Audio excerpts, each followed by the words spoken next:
I'm Jonathan Hopkins with WPB Go. Welcome to Planning for a Multimodal Future. When we ask business leaders what their favorite things are about being in South Florida, they say it's the weather and the low taxes. When we ask them what their biggest challenges are, they name three: traffic, traffic, and traffic. So today, what we're going to talk about is some of the solutions to not just that. For employees, it's traffic plus the high cost of living, right? And so we're going to talk to three experts on Florida solutions to these challenges. First off, to my left, I have Aileen Boucle, who's the executive director of the Miami-Dade TPO, who is helping guide one of the most complex transportation systems in the country and plan for its future, with a strong focus on innovation, transit-oriented communities, and safety. Alongside her, we have Valerie Neilson, our friend here from West Palm Beach, the executive director of the Palm Beach MPO, where she leads efforts to advance safe, efficient, and connected multimodal transportation systems throughout the county. And finally, at the end, we have Bill Frazer coming down from Jacksonville. He's the VP for Innovation at the Jacksonville Transportation Authority. He leads autonomous vehicle strategy and deployment at the JTA, including the rollout of Navi, the first fully autonomous transit system in the entire country.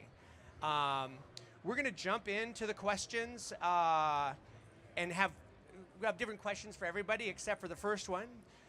In South Florida, we've talked a lot about growth, traffic, and affordability. Of the 3,100 counties in the United States, Miami-Dade was the second fastest growing last year, and Palm Beach County was 25th. That puts real pressure on our transportation system, but also on our housing system. So against that backdrop, for each of you in just 60 seconds, we're timing, why is increased multimodality critical to solving any aspects of these challenges? Aileen. Great question. So like you said, we have the sun, we have low taxes, but we have the beaches, right? We're always in a growth in population. So we need more choices than just being a single occupant vehicle. How many of you were single occupant vehicle on the way here? Single occupant vehicle. All right. Probably because you didn't really have a choice, maybe, to get here. I did take Brightline, by the way. So, we want to give you choices. We want to give you more modalities. We want to increase mobility for as many people as possible. That's how we're going to, kind of absorb the growth and also make the work commute a little bit better for our residents here in South Florida. Yeah, being a multimodal city means being a successful city, because if you're able to provide options and choices, like Aileen said, you're serving the entire community, and that makes it a more attractive community. It also provides access to jobs, education, opportunity, healthcare. So not everybody, just catering to only driving as the only option doesn't serve everyone. Not everyone can drive. Some people are too old, too young, don't have the income to be able to afford a car. So you really need a plan for everyone in order to be a successful city. Well, you guys pretty much answered it. So that's a great, because I think that when you talk about a multimodal city, it's really the foundation is, as you guys mentioned, it's accessibility and it's making sure you get to where you can go affordably. So the way we're doing it in Jacksonville is we're trying to integrate every possible way, whether it be autonomous vehicles, walking, biking, the Emerald Trail's coming up. So that gives people the opportunity to get to where they need to go easily and affordably. And also, as she mentioned, a lot of Florida is designed around single-use vehicles and cars. We're trying to find a way to bring people out of those cars and into public transit as choice riders, not being forced to ride it. So that's what we're working on. I think that's a great start. So, Aileen, Florida is consistently ranked as one of the most dangerous states for pedestrians and cyclists. Our roadway safety is actually worse than every Latin American country where they measure it, here in the state of Florida, as a per unit population. Outside of Miami, our transit usage is also particularly low. Are these connected, and how do we fix it? Yes, definitely they're connected. The state of Florida is the #1 state in the nation with the highest fatalities and serious injuries for bicycles and pedestrians. And in fact, nationally, statistically speaking, we've gone up in the percentage of fatalities and injuries for bicycles and pedestrians throughout the nation. But nonetheless, we are in the state at the top of the list. And within that state, Miami-Dade County is the highest region with the most statistics. It affects us. By the way, if you think about it, we are all pedestrians. We all start our commute every day as pedestrian, even if you're going from your car, like from your house to your car, you're a pedestrian at some point. You have to park and you have to get to your final destination.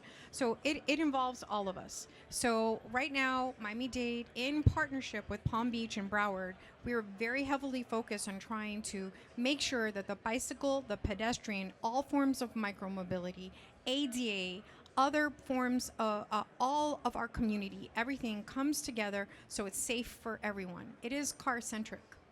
It is a challenge to be a pedestrian and a bicycle. So right now we have many different initiatives, smart initiatives, that we're trying to launch with technology to help us to predict high crash locations by introducing technology such as AI to count near misses in areas that we want to make sure we're not going after a fatality. Right now in the United States, we work off of a historical database. We know our high crash location because of fatalities and injuries. We want to move from that to a predictive model. We want to know where are the near misses and what are we doing. And by the way, if you had a protected, dedicated, barrier-separated bicycle lane, how many of you might consider riding a bike within a 2-mile radius going to a transit station, to a park, or a school? Barrier separated, away from the road. Okay. How many of you would bike today with the current conditions? All right. All right. Wear your helmet. That's all I have to say. Just wear your helmet. Eileen's told me to wear my helmet before in downtown Yes. Miami. I do now.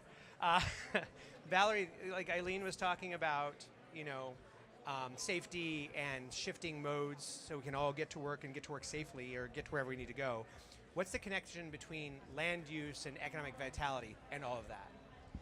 The connection is a very strong connection because land use and transportation and economic vitality right now in South Florida, and it's higher in Miami, but it ranges around 60% of household income is spent on housing and transportation.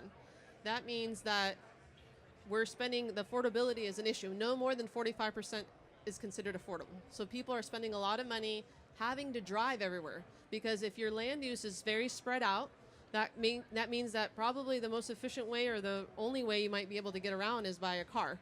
So the goal is really to have more integrated land use, to invest where we already have infrastructure versus creating isolated projects far away. So when you have more integrated land use and mobility options, and you're able to make it more walkable, more bikeable, more transit oriented, then you have options. Then not everybody in that household has to have a car. Again, not everyone can have a car, but when you create it all sprawled out, then everybody has to have a car to get around. So you're affecting people's income or what they're able to spend. You're affecting their access to jobs, their access to education. The idea is that we have a lot of opportunity here. We have a lot of sprawl. So there's prime real estate close to everything. Dying strip malls, big box stores that are empty, that are close to things. If that was redeveloped in a way that people could actually walk around, right-sized parking, have housing, then you have much more opportunity for everybody to be able to get around and not have to spend their life in a car getting everywhere. It's kind of amazing for a Palm Beach County resident, just helping them a household go from 2 cars to 1 or 3 cars to 2 would be like a 20% pay raise for somebody in our county. It'd be hard pressed to find any policy anywhere aside from just like cutting all state and federal taxes that could give people 20% of their income back. Aileen, I think we're all envious in one area of Miami-Dade County that the county has these rapid transit overlay zones at major transit hubs along Metro Rail and other things that allow the county to approve extra density at those stations to do a lot of what Valerie was just talking about. Could you tell us a little bit more about how that works and how has that been transformational? It's transformational because it's system-wide. It's not just in the station area. We have an entire overlay, if you will, zone where we, within half a mile to 1 mile of our transit stations, if you're located in this area, the amount of density and intensity of development is higher and can be higher. And it's not subject to the local jurisdiction, but it's actually able to be developed at the county comprehensive master plan level, which has been adopted in collaboration with the municipalities. So it's not that one municipality would have more density over another. It's that all municipalities have participated in the development of what this overlay looks like. And we know that there are certain areas of our SMART plan and our SMART corridors that are developing more accelerated than others. So we want to make sure that the funds that are generated inside that zone are used throughout the system to make sure that all components of this network get activated. Because at the end of the day, if we don't have it all activated, then we're not going to get the ultimate maximization of what we're doing for the taxpayer funds that are being invested. We want to maximize the system so that ultimately it will give back to us what we need and ensure future feeder into the system. So that's pretty much the background on this. It was developed over time. The Miami-Dade TPO worked with the county, developing visioning statements and for each corridor, and working with the county's planning and zoning. We were able to come to the commission, outside of my board, but county commission, for their consideration to adopt and expand these zones through Miami-Dade TPO's data for future employment and population and generation of additional funds to build these projects. So in short, it sounds like a really smart thing to do. Yeah. Okay. It's a smart plan. My I'm elected really officials, I give credit to my boards for that. Yes, it was smart on their end, and they enacted it. Yes. I mean, it's so important if you're going to spend $500 million, $1 billion, a couple $1 billion on a transit investment, make it so as many people can ride it as possible. Can I just add? I want to emphasize that I'm giving the credit to my elected officials and my boards, because it's not easy to have 34 municipalities and a county and everybody come together and collectively, from a political perspective, vote for something like this. But they really approached it with a mentality of congestion insurance. They understood that every little piece in the county that gets developed is one piece of the puzzle of congestion. So that was how we were all able to come together and put something like this and implement it locally. Yeah, it's inspirational. With that, so Miami-Dade has made the most headway in the entire state at helping people find other ways to get around without their car. I think that said, we're in downtown West Palm Beach, where a lot of people walk. Many people ride Brightline. Thousands a day use Brightline. We have 30,000 workers downtown. 10 or 20% of them walk to get to work. That's really, really impressive. That said, there's kind of a cultural feeling that it's possible in some parts of Florida that people might look at you disapprovingly if you choose not to drive. If you're a choice rider and you choose not to drive. They're like, what are you doing? That's a hard cultural thing to change, but what is wrong with that cultural belief, and how do you think we fight that kind of like cultural concept? That was for Valerie, sorry. Okay. You're looking at me. Well, I think that people, they don't know what they don't know, right? So if all you know is driving, then what do you mean you're going to walk to school or you're going to take the bus?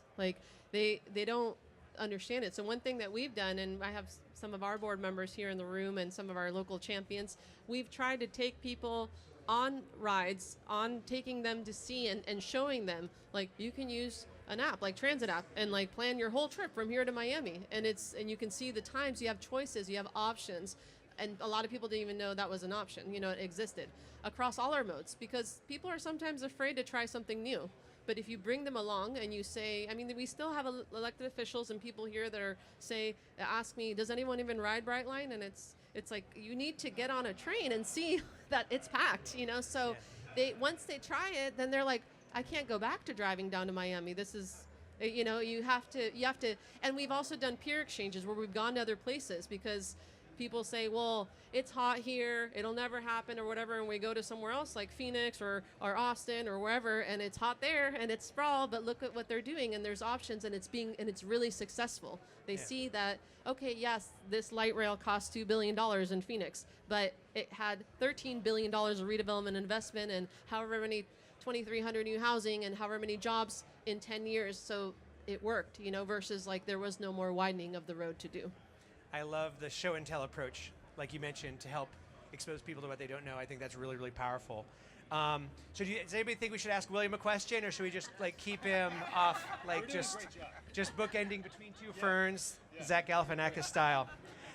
So William, So William obviously leads like this innovation and technology, one of the leading programs in the entire country.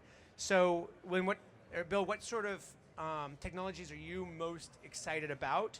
And then what do they solve for, and also what don't they solve for? Because sometimes we promise one thing will solve everything, right? Yeah, and before I get into that, I wanted to mention about the bikes and getting people introduced to public transit, because that's what leads into everything. And you asked a question about who bikes and to work and all that, and I love biking to work, but whenever I leave the house, my wife always asks if my life insurance is paid up. So I mean, not really the vision. Are you wearing a helmet? I'm always wearing a helmet. Not really the what people want to think about. When they want to think safe. I like the idea of a barrier. But also in my neighborhood, I live in a historic neighborhood in downtown Jacksonville, everyone still within a 5-block radius will drive to the coffee shop. They'll drive to the ice cream shop. Whereas I get with my daughter with helmets and we ride around, we ride to her friend's house, we ride down the alleys, and then we get there and they're like, how did you get here? I'm like, I rode my bike. It was a quarter of a mile. And even just showing them you don't have to get in your car as you go places helps out. And so also, the other extension of this multimodal transportation that we're releasing, which I'm most excited about, I think I'm biased, but it's the autonomous vehicles. And it's not autonomous vehicles as in, your car drives you to where you need to be. It's autonomous vehicles that can be deployed and integrated into public transit that supplements public transit. It doesn't replace the high capacity buses and trunk lines and BRTs, but it supplements it so it gets people to where they need to be for that first last mile. And what it does and what it solves is that it's repeatable, it's safe, and it operates as a single organism. It's not a bunch of independent vehicles. An example is that our on-time performance, and if we have vehicles that are bunching or there's big gaps, through our supervisory system, we can control the dwell time at each stop, so it's always a fluid system. So our on-time performance is usually over 90%. It's a circulator, so if you go to a stop, you're going to get a vehicle there within 7 minutes, and that's all controlled as one entity, not a bunch of individual vehicles, which is also nice. They don't get distracted. They always operate in the same way. There's no drunk drivers, right? It's always the same thing, which is nice. What they don't solve for is bad land use. They don't solve for congestion if there's a ton of vehicles. As if the roads are built for cars and the cities are built for cars and new residents come into the city, then they're going to bring in their new car. They don't solve for that, but they can solve for the first mile, last mile integration into public transit to feed people into those higher capacity volume lines. So that's what we're pushing on, and that's what I'm most excited about. We've completed our phase 1. We're looking into doing our next phase and eventually our third phase to have a full 10-mile service area with our autonomous vehicles. That's just our fixed route, but we do plan on deploying it more in on-demand for paratransit and our Ready Ride services in the future. So that's where we're putting all our money at. And then Bill, does some of that include in the future phases grade separated so it doesn't get stuck in traffic, or is that still part of the plan? Well, it's a little bit of both. Yeah. The whole concept of the autonomous vehicles started back in 2015 when there was a civic committee that came together to decide what to do with our elevated skyway structure. It's a 2.5-mile elevated people mover, and it's coming to the end of its useful life.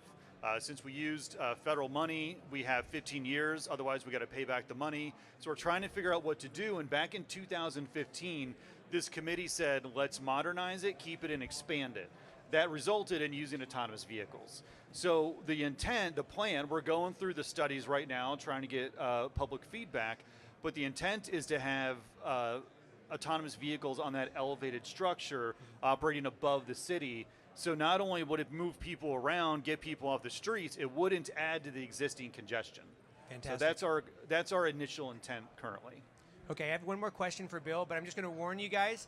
We will open it up for maybe 1 or 2 questions if they're brief for the group. So I just want people to be able to think about that for a second so that folks are prepared and we don't I'll just stare at each other when I say that later. So final question for Bill, and then we'll open it up is, so new technology can solve a lot of things and can be really, really exciting, but do you worry about it ever distracting us from getting basic blocking and tackling right? Like we know that some AVs in some situations could improve safety by maybe 80%, but they might increase congestion by 30%, right? So it solves one problem, but maybe doesn't solve another. Right. If it's taken to scale. So what are the ways that we navigate this and get certain key and critical blocking and tackling right while still deploying new technologies where they totally make sense? No, that's a great question because I think a lot of people don't do this the right way, and not for the lack of trying.